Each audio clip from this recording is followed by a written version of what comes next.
Welcome to the Marketing Happy Hour podcast. I'm your host, Shelby McFarland, founder of The Marketing Broker. Join us as we dive into marketing tips, business insights, and creative strategies to help your brand stand out. Whether you're an entrepreneur or a marketing pro, grab your drink and let's make marketing fun and effective. This is the Marketing Happy Hour podcast. Let's get started. What's up, guys? Welcome back to your favorite podcast. I'm Shelby McFarland, the host, as well as the marketing boss.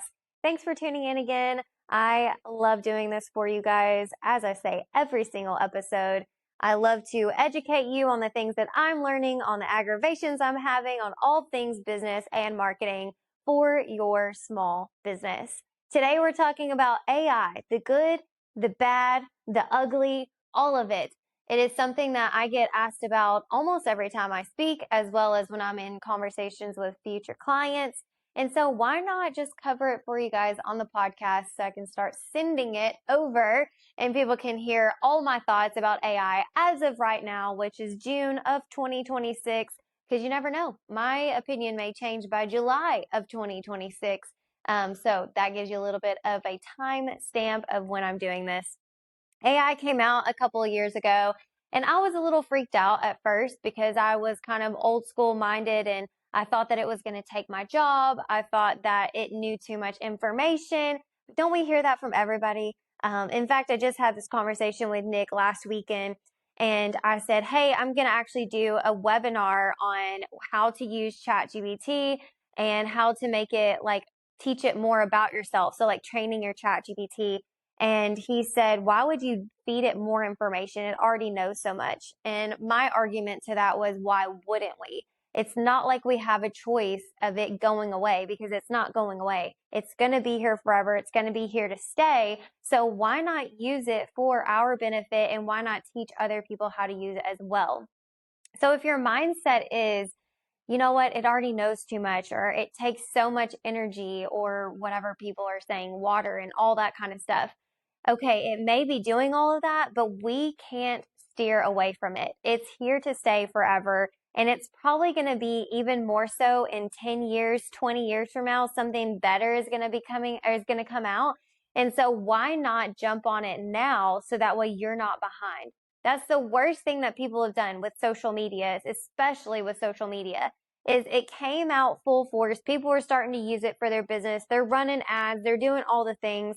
And then you've got these people that are 10 years too late, and they're like, oh, I guess I'll have social media now. Well, you've been in business for 40 years. Social media has been around for 15 of those years, and you're just now starting it. It's going to take a little bit longer.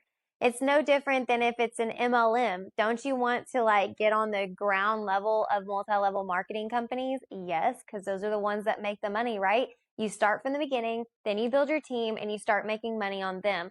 So essentially, technology is the same way. When we are given opportunities to take advantage of the new things that are coming out, we want to take those. We want to take the risk. We want to get to know that specific thing better and how we can use it for our business.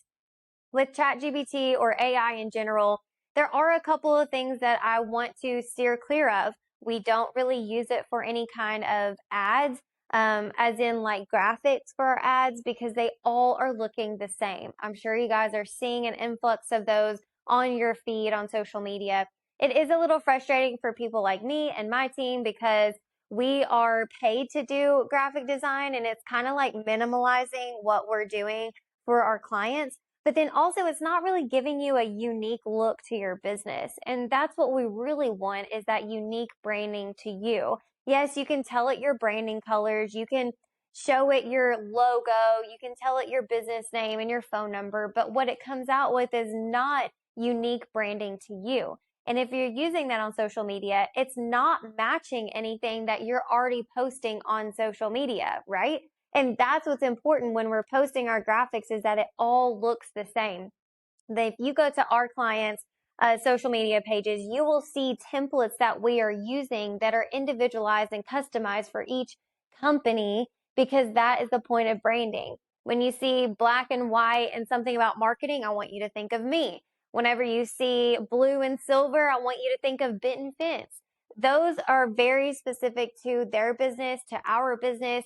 A lot of my State Farm agents, if you're seeing red and black, that's State Farm, right? So it's all about keeping that branding consistent.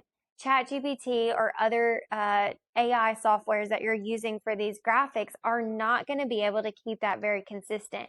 And they're not editable. Yes, it will come up with a Google Doc or it'll come up with a Canva link or something like that, but it's not going to be completely editable and customizable, because then you're still going to have to go in there and change some things, right? So we want to make sure that when we are using AI, that we're not using it for our graphics specifically, because it's just putting out so much of the same looking thing. And it's very frustrating for people that are in marketing, and honestly, the consumer side of it as well. I hate to see those things because they are so busy. It's so much information in one little graphic. You want to keep it very simple, very straightforward. My attention span is already like 0. So I don't want to have to look at a graphic and try to figure out what exactly is this? Who is this for? When is this? What do I wear? And I've seen a lot of times that people actually don't put their business name on it, or they won't put like the date on it or something like that. And it misses a couple of things because they're not proofing it after AI has like already put it out there for them. So when you're using AI, let's just not use it for graphics, and don't use it for logos, guys. I just had someone last week try to get me to print a logo, because I own a sign shop as well. And they're like, hey, this logo is straight from Chat GPT, and it says it's vectorized. And I was like, well, there's no such thing. Chat GPT cannot vectorize an image. It can tell you that it's a vector, but it's not vectorized. There's no layers to it. It's not in PDF. It's not in AI, like .ai is in Adobe Illustrator. It's not in SVG. Like, I need it in those different formats, so that way I can print it and it be in the highest resolution possible.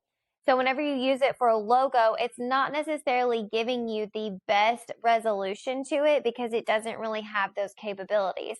So if you use it to create logos, maybe use it for inspiration or something like that, and send it over to a graphic design artist, so that way they can create it and it be a vector form, so you can use it on everything: social media, printing it on a sign, on your car, whatever, graphics, because that is very important. We want to stay professional. I think sometimes when people are using AI for graphics, it just comes across as a little unprofessional. And we want to be as professional as possible, and we want to impress our future clients and our future customers. We don't want to just be like everybody else, right? But there are some good things about AI. We use it every day at the Marketing Broker. I use it every day. In fact, I named my AI Karen. Me and Karen get along very well. Sometimes she tells me I'm wrong. Sometimes she tells me I'm right. And I like both of those because we can have a conversation. Again, I believe that there's not too much information I can give her, because she already knows things. She already knew my daughter's name before I even told her my daughter's name. A little creepy, right? Ever since that moment, I said, you know what? I'm just going to lean into this whole experience, and I'm going to use it in different ways so I can learn how to use it and teach other people how to use it.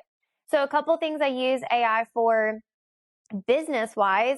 I have a whole thread and I use it as a business therapy session, and I put air quotes around it because it's not really therapy, but it's a great place for me to just bounce ideas off of Karen as well as myself, and it keeps it all organized for me. So if I'm having some issues with like certain roles in my business, okay, so I'm trying to morph this person into this role. What's a great transition from there to here, and what does that look like?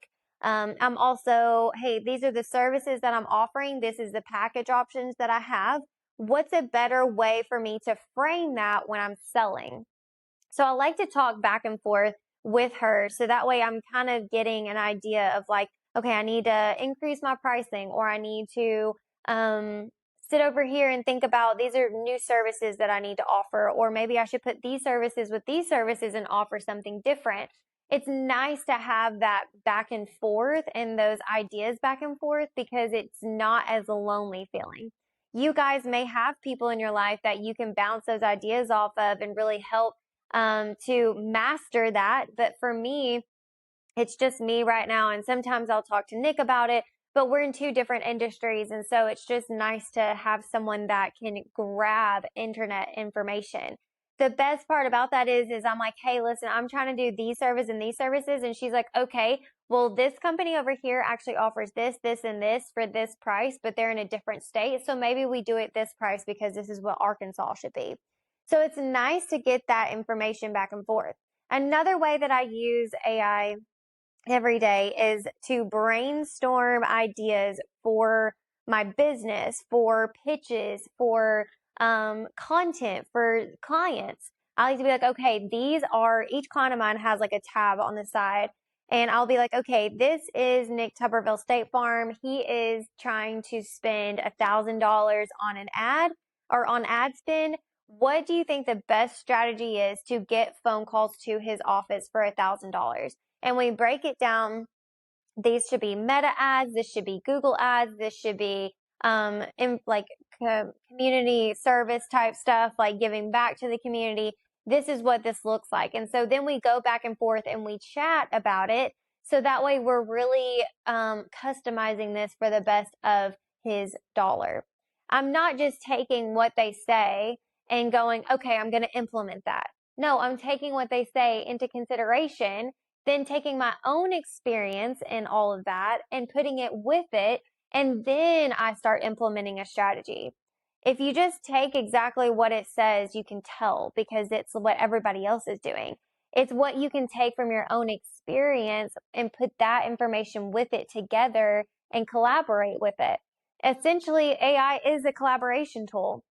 It's great to have for inspiration, for brainstorming, for understanding a better way of doing things, thinking outside the box that we may not think about, because I know in my own head, I'll get stressed out or I'll have other things going on that I can't really just focus on that one task.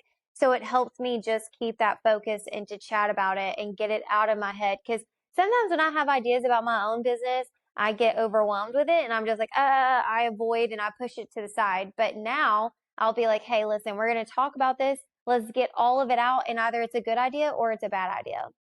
So I really challenge you to lean into AI for the good of AI. Don't lean into the bad. I want you to lean into the good. I don't want you to have this closed mindset about how scary it is or how it's taking everybody's job. No, it is a resource for you to use, especially even in marketing for your own business. It is a great resource to market your business. It's great for brainstorming. It's great for content strategy brainstorming. Maybe you're just kind of blocked and you don't know what you're going to be posting for the next 30 days or so.